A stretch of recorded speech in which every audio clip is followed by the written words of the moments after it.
Batman is ready to podcast. Yeah, get in, son. Come on. Yes.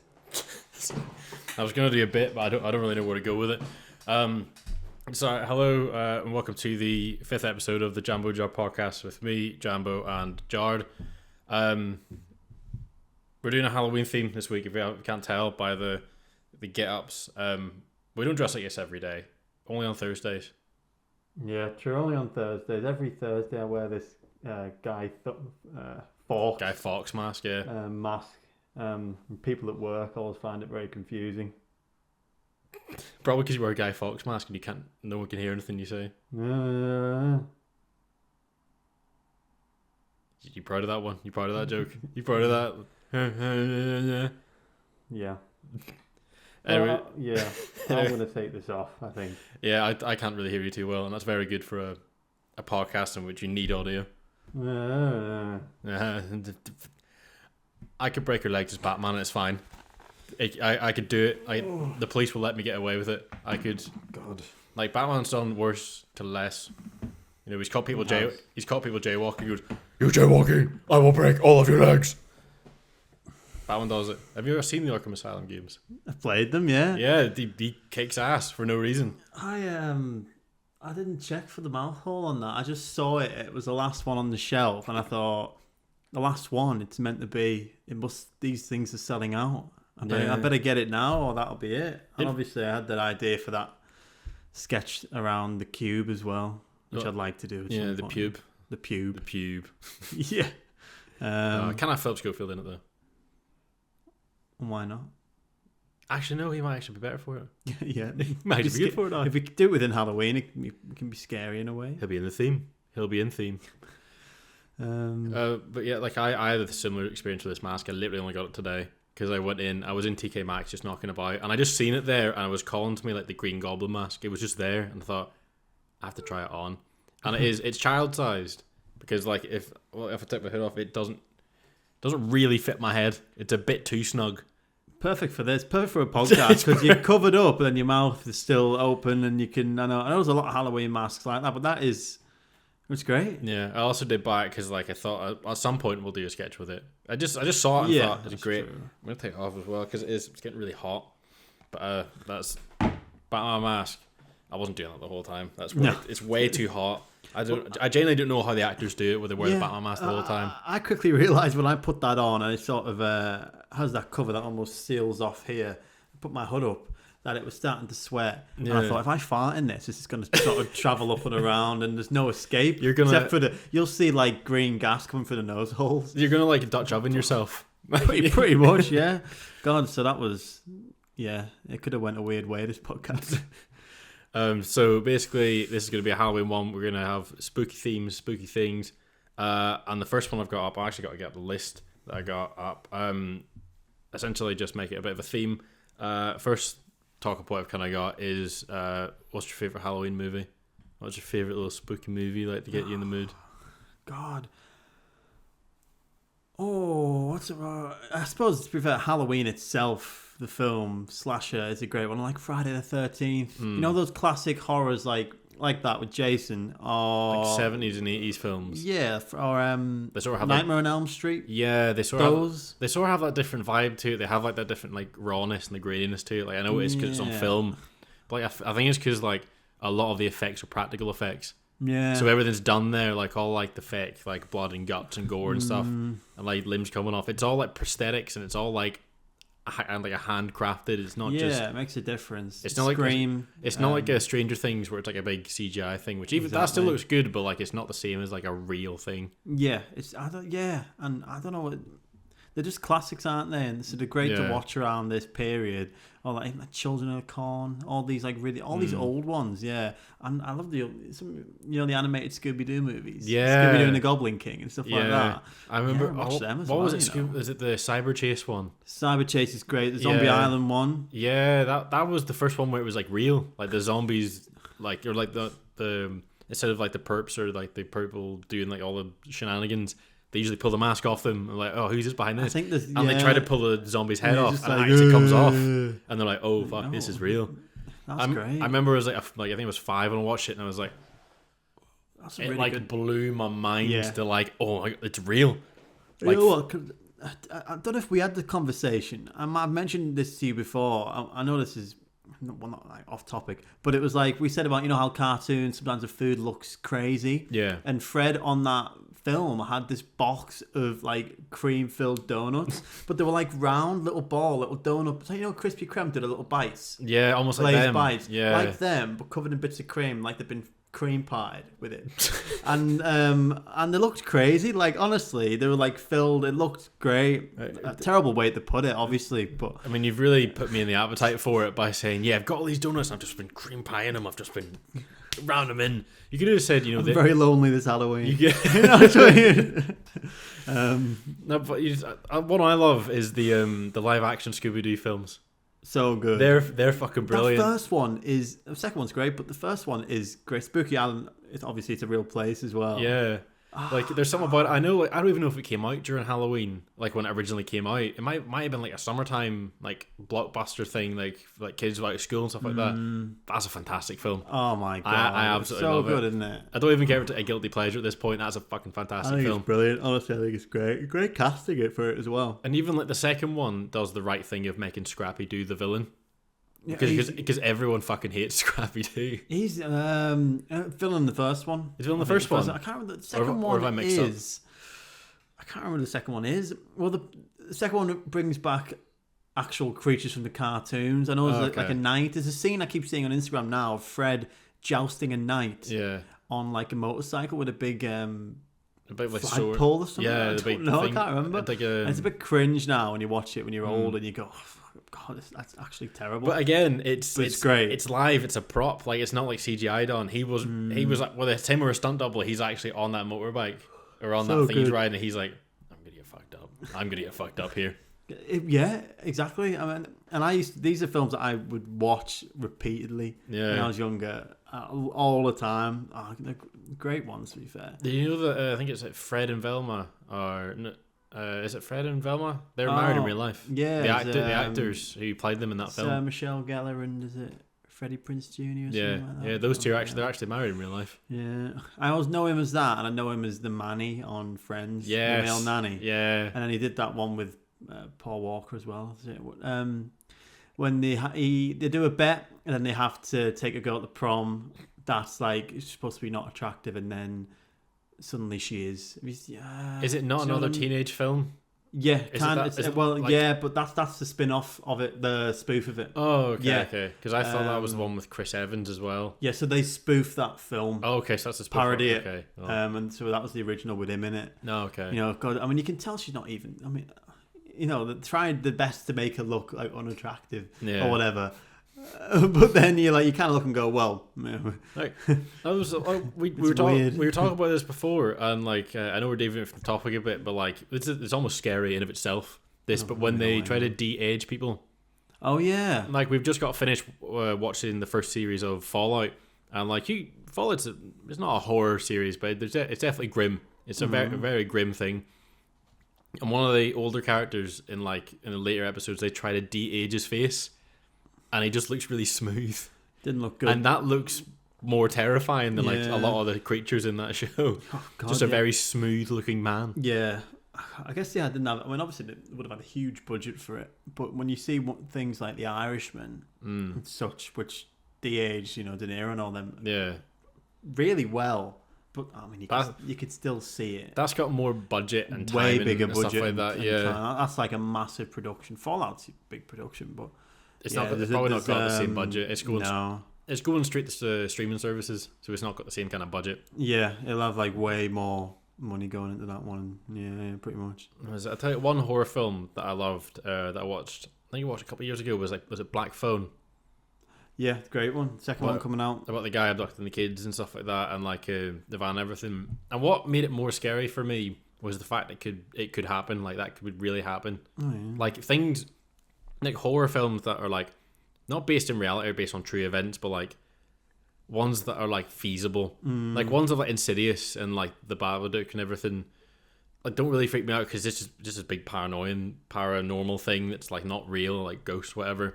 But like a guy who's like stuff like Jeffrey Dahmer, stuff like that. Or that Monster Eddie Gein series we watched, like based on real people. Yeah, like, fuck, scary, like, they were real people. That freaks me out more. Yeah, because they like everything we've seen could either realistically happen in real life or this has already happened. This is just like a dramatization of it.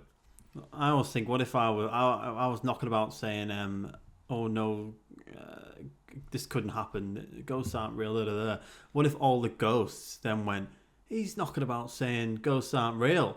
Let's show him and start coming after me. You know what I mean? So you've said something there quite risky.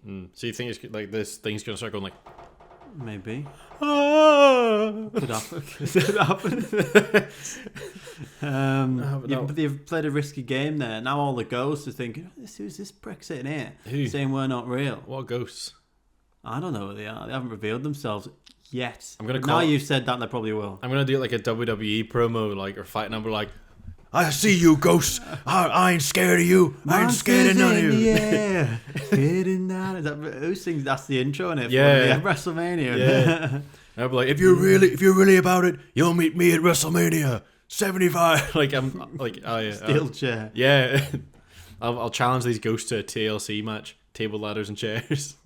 Was that a TLC? Tummy Loving Care. I thought that was. Isn't that Actimel? No, it's Tender Loving Care, isn't it? Oh well, Actimel's the tummy loving one because it's a drink for your tummy in it. Like it's almost like kefir or something. There's too many meanings to that. Like there's the TLC, the Learning Channel, the one that all the terrible documentaries go on. Oh yeah, like that's true. Yeah, was it like 90 Day Fiancé and what, like the One Ton Sisters, all that kind of jazz. I kept scrolling past that, thinking, why is the whole channel dedicated to Actimel? Tummy Living Care channel. Honestly, I wouldn't put it past them. Like I wouldn't put it past like American TV to have an entire show, like entire channel dedicated just to a brand. Yeah, could easily happen. Like, I don't know. We've got off topic. Well, yeah, again, no, we're gonna have to now. We're gonna have to get right. Yeah. What else was it? You asked me my favorite. Did you say your favorite Halloween film? Yeah. I quite liked the Black Phone. I love Creep. Creep was a very good film. Very good. Yeah. Creep, like very found footage, sort of real. Yeah. A bit close to home for you. I literally. I'm gonna put the Batman mask on again, and I'm gonna whoop your ass. I'm gonna whoop you, boy. But yeah, great films. But yeah, I recommended to my mate in work today, Creep, because he said he watched Megan, that like robot film. He said like it was like a B movie, like kind of like not really that great. And I said like Creep, if you want a really good horror film, watch Creep. And I think he's gonna watch it tonight or tomorrow. So good. Yeah, first and second one, third one. I saw clips of it. It doesn't seem particularly great, but the first and second ones. I've never watched the second one. In the bus, I think. The first one's those two travelling about, isn't it? It's them in the woods. Yeah. It's like he says, he puts out an ad out on Craigslist, like, I'm dying of brain cancer and I want you to come and film me over the weekend. And that's why he comes out. But it's like he says, like, oh, no one knows where I am. There's like no signal out here. And like, I think one of the best things about it is like, there's not a lot of jump scares in it. It's just an unsettling film. But like, there are like a couple of jump scares, but not where you expect it, which is the best part. Like there's a bit where like they're walking like by a forest, like on this road, and he kind of loses him. Like he turns around to look at something, and he looks back, and he's like, "Oh fuck, where did he go?" And he just comes around and goes, "Hey, I missed you there." And he goes, "Oh fuck," and like it scares you, it jump scares you, but like it's not the movie trying to scare you. It's just it's like the way anyone must like startle you, like someone coming around the door, like it's more like a little startle, and it works because it's not like a horror film where it's like it's dark, you're going down a big cave. And then the big monster jumps out. Like you don't see it coming because you think he's just gonna go, "Oh, how you alright?" But he goes, "Hey!" The music spikes. I think it's one of my favorite horror films. I think it's up there for me. Yeah, Peach Fuzz is freaky. During what you were saying there, I just clocked which film you were talking about. I initially, for some reason, thought Jeepers Creepers. I don't know why. That's why I said about the bus in the second one. Creep, yeah, I know. Wait, what's Jeepers Creepers? You know that creature?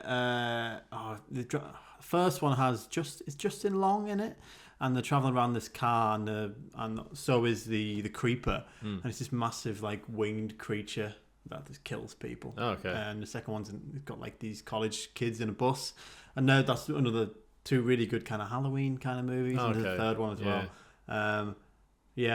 Creep is a great film. I haven't seen the second one either. Yeah, obviously I fell asleep during we watched it, the student at the house, didn't we, Broad Street? We watched I fell asleep, but I did watch it all. You fall asleep quite a lot. like during films and everything, like during Fallout, I swear, like Jacob, I swear he's fallen asleep. Like I think out of the 8 episodes, I think he fell asleep out of like 3 or 4 of them. Weird, because I'm not normally like I watch a lot of films with my parents when I go home. Never fall asleep. Past few days I've just been knackered. I can never. In the house, I did it a lot. There's like literally a video. I think we're watching MILF Manor. Me, you, and which normally that show's on. I'm like, you're locked can't in. Keep my eyes any wider open. You're locked in on Shannon and Kelly, as we refer to as Kelly. God, yeah, that's a true Halloween scare. That I think we should rewatch MILF Manor season 1 and 2. Or they talk about it because that we didn't even finish season 2. No, we got halfway through, but like for I think everyone kind of knew it, but like MILF Manor was just a show where like a TLC trashy American reality TV show where it was a bunch of older women and younger men dating each other, but the twist is that like someone's mother and son, so like one of the sons is trying to get off with someone else's mum, but then their son is watching them. It makes it all kind of awkward. Yeah, it was a surprise to them. They thought both thought they were going on just to meet older women and them meeting younger men. And turns out it was all the mums. Generally, it was one of the funniest shows I think we've watched in a long time. Yeah, bizarre. Like I remember crying, laughing at just me, you, and our buddy Tom, just watching it, fucking pissing ourselves. Yeah, it's great. Very good. You see from the titles like there's no way they've done that, and it doesn't sound as good as it is, but it is really good. So good. But I swear, but that's for another day. But I'd say I don't know if you class it as horror film, but you watch it at Halloween, like Nightmare Before Christmas. I quite like. I think it's great. Because people lump it as like a Christmas film, but I think it's because like it's got like that creepy element to it. That Tim Burton, same. It's like what is the other one he made? Corpse Bride. Corpse Bride. It's quite good as well. Yeah. I would watch that at Christmas just because when I was younger, I think that's when my parents put it on. I don't know why. I think that's when it comes on TV as well. Yeah. Like, that's when like Sky always got like the big TV. Great film. The big films. It's really good. Yeah. Edward Scissorhands. I've never watched it. Brilliant film. I know what he looks like, and I know like the whole gimmick of it. But like a bit of a Christmas one in a weird way, but it is a Halloween one, really. I think he kind of likes that weird Halloween to like November. I think like there were November kind of movies where like it's too early for Christmas, but like Halloween's just kind of past. Like it's too late for Halloween. That thing, doesn't he? Yeah. Like they all seem to be float around that sort of time. Batman Returns when he did that. Yeah, it was around that snowy Christmas period. He made it quite dark. Yeah, it's like broody. But then you kind of that's what you kind of get into with Tim Burton, don't you? That's what you expect in it. Yeah, that's true. To be fair, yeah. Right, so we've kind of eaten up a lot of time with films, but we're just going to rattle off the rest of these. What's the best Halloween costume you've ever done? Or ever seen? For me, I when I did the Joker, it's probably that. I've never done anything that crazy. That didn't take that much effort either. That's the biggest one I've done. At first, you were quite good as a Joker because you did like the neck tattoos and everything like when you drew it, but you wrote it in the mirror so it was back to front, but it looked normal. Like it looked like someone else had did it, but you had to do it. Yeah. So you had to write like haha backwards and stuff like that. Yeah, pretty much. Yeah, but like I did that twice. Didn't I? But I do still remember. I think it was one of the house parties we had in uni, and you were absolutely fucked. And I just remember you in the next morning just like going into your bedroom, and you were lying there still with the Joker makeup and green hair, just like been very few times dying when of death. Like there's a period when I got really drunk twice in 1 week, got like incredibly drunk, and then I remember in the morning feeling so hungover I was worried that I thought something something's wrong. Yeah. Something's wrong here. You had like anxiety, like you had done something, or you feel like something was wrong with you. So bad, so awful, like hungover. Head, everything was in bad. I was in terrible shape. I just remember thinking something's not good here. I was obviously fine because here I am. I do remember like after you got yourself cleaned up and had the shower, me, you, and our buddy Harry went to McDonald's across the road. But I could still see like bits of the Joker makeup on you. Like you still had like a little bit of red in the lip and a little bit of like lettering on your neck and stuff like that. You hadn't properly scrubbed it off. Got it all off. If I had to say one that I thought was hilarious from you, even though I wasn't at the do, I don't even know if it was Halloween because we did a lot of fancy dress things. I'm assuming it was. Yeah. The Colonel Sanders one. Yeah, I think that was Halloween. that? I think that was Halloween. So it was third year university, and I didn't really know what to go as for this like Halloween party. Everyone else had their like things sorted, and I didn't really know what to go with. So I was just looking through this like thing on Amazon, looking through all these costumes, and I landed on Colonel Sanders, and I think it was you and Harry were there with me, and you both wet yourself laughing. So I thought that'll be a good one, and I paid like 45 quid for it. I paid way too much for a Colonel Sanders costume. It came with like the cane, the mustache, the wig, the whole full shebang. But the part that it didn't specify on the website was that the costume was a stripper costume, because when I put on the shirt, it had no sleeves, and then when I put on the trousers were like tearaway. They had like velcros on either side, but there was nothing. I looked back at like the Amazon like description, it said nothing about that. So like I had like a jacket over, and I thought I can't take this jacket off all night, because if I do, it's just like a tank top. It's like almost like a like a waistcoat, because there was no like sleeves. But and I also thought I wore shorts underneath the trousers as well, because I thought if anyone finds out these trousers are Velcro, they're gonna rip them off. Guaranteed. It's a drunk university party. Someone will try to rip off. That's who done. People try to rip off their trousers anyways, regardless if they know the tearaway ones or not. So I thought I'm letting no one know, and I'm just gonna wear shorts underneath, because worst case scenario that happens. I just think that's great that you said that like people try and rip off your trousers anyway, like, because I feel like for a lot of people watching, it probably isn't a normal thing at uni. Maybe it is, but amongst ours, obviously everyone's trying to keg each other. Yeah, but they were like, is that a normal thing? Yeah, like, it was a weird thing in our house where we just kept trying to pull each other's trousers down at the most inopportune moments. So like, say like, it was never the boxers, it was just like the shorts or just the trousers, and it was some people went bang double keg. Yeah, someone got double kegged. Like I think one of our mates, Matty, he got kegged in our local Bossman shop. Like that was me. Yeah, no, was it you? Yeah, you kegged him? No, I got kegged. Yeah, that was briefly kegged, not double kegged. May I add? I didn't have my balls out in the Bossman. You were still in your pants in the corner shop. That was a different occasion. You were still in your pants in the corner shop. Yeah, and he never was quite the same with me after that.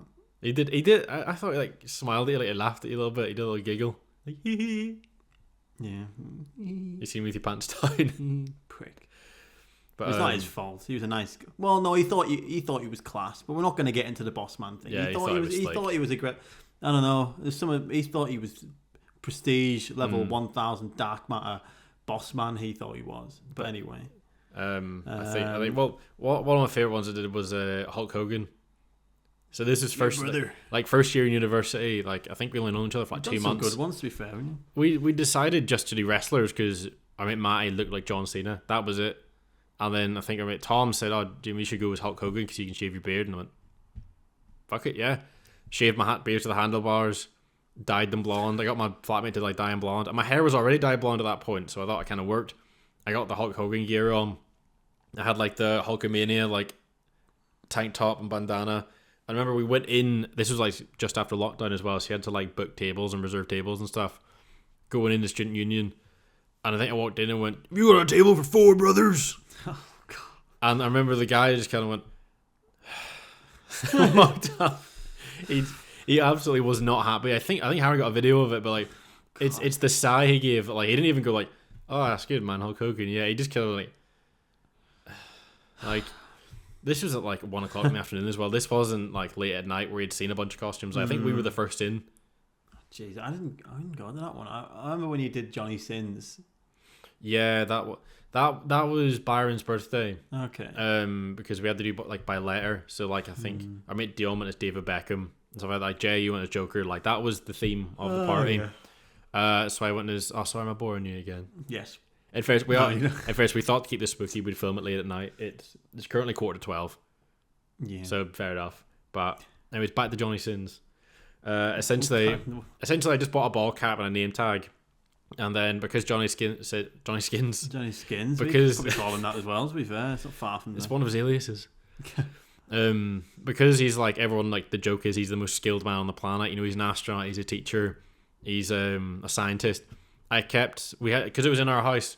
at first I was a doctor. I had like the lab coat on and the ball cap with the name tag, and then I would go up and get changed and come down with like an army jacket on. I'd be like General Sins, and then I'd go up an hour later again and come back and be a teacher, and I would change. The only thing that was constant was the ball cap and the name tag. So essentially, like that was the extent of the costume. Was I kept changing costume throughout the night. You turning up in different bits. Yeah, which I thought was a pretty good idea on it. Because if I just said like it's just ball cap and Johnny Sins, it's kind of boring. And the fact it was at our own house, I thought was a good way to capitalize on it. Yeah, it's true. That's a good one, to be fair. That was, yeah. I think that's the best one I've done. Like I think it's the most creative one I've done. I think Hulk Hogan, because I dyed. I full sent it. Like I dyed my beard and everything. Like I had to shave my beard off the next day because I just had yellow handlebar mustache. You can't knock about. And you can't just knock about with that. That's a Keith Lyman specific look. I can't really pull that off. Oh yeah. So like I kind of had to like get rid of it, and I had like a baby face for about a couple of weeks. That was a good one, to be fair. I don't think I've had any that great. That Joker is probably the best one I've done, I think. Yeah, but first you've done it twice, and it was good. I think there was the night. I think this was Halloween in our second year of university where you went as Joker and I went as David Brent. Oh yeah. Because me and for Cameron, we went as David Brent and Cameron because I had grew my hair out at that point, and I think we were all going out for drinks and we were in the bar, and our friend Tom, he was showing his mates around. They came into the bar and they went, "Oh yeah, where are your mates at?" And they looked over to like where we were, like just drinking and having a laugh, and I was doing the David Brent dance. You know when he tries it up, I'm going like, yeah, and I was doing that dance, and my mate Tom went like, I don't know. I don't know actually, and he he just pretended not to see me. Yeah, because in fairness, I would have done the same thing. You were there. I was probably I don't know if I was there as a Joker, and it was Matty. Was he John Cena or anyone? He was John Cena again. He defaulted to that quite a lot, but I tell you what the worst thing is about a David Brent costume. Not a lot of people know. It's not a very recognizable outfit. I just look like a guy. Like I just left work. I look like a guy who had left work. So a lot of people, after I said to them, "I'm David Brent," they go, "Oh yeah, David Brent, The Office." But a lot of times, like if you just looked at me in the crowd, I just looked like again a guy who got off from a 9 to 5. Yeah, you didn't have time to get changed, did you? Straight from work. Yeah. Like fuck off. But like it was good whenever like I had Karen beside me and he was like Gareth because he had the exact same like mustard sort of like shirt, like tie done up to 11. Like it looked good as a duo, but then when I by myself, I did just look a bit weird. That was good, man. That was good. But yeah, it's true. It did look like you probably just left work. Yeah, but left the office. I think we were in the nightclub Gorilla, and I think we were just walking about. I think that was bad. One of those nights when I got incredibly drunk. We were both really, really drunk. Like nothing bad even happened, but like we were just. It was just watching David Brent and the Joker float through a crowd of people. Oh God! And I thought that's not two people who I would picture together in a nightclub. I remember going, having loads of drink, and then I can't remember much else. And it was like I got so drunk I wandered off outside, and I think Harry and Tom found me like underneath a bridge, like one of the arches of the like the tram, maybe Deansgate Station. And it looked like it was like my origin story or something. They said I was sort of stood there like that. Yeah, looking really like evil as the Joker, standing under the street light, like with the light banging down. Perfect lighting like that, you know. I was shouting abuse at people, I think. Yes, I called some guy a prick. A real Joker moment. Yeah, I don't know why. Christ. Yeah. I was really embodying the role there. Yeah, you're going method. Method. But anyways, I think, time is about to go off, so we got to wrap this up. This was a mostly horror podcast episode. We kind of deviate quite a lot. We did a bit, but a lot of the stuff was still scary. Mills Manor certainly could be scary. Yeah, ripping trousers off was quite scary as well. That can fuck up. Yeah, that was I feel like the new little setup, little lighting, little horror stuff, and the masks as well. Yeah. Oh yeah. I channeled my inner Jeremy Lynch for the Batman bit. Yeah. Oh God, yeah. I forgot that happened. Yeah. So iconic video that. Yeah. So I hope you enjoyed this one. See you about. See ya.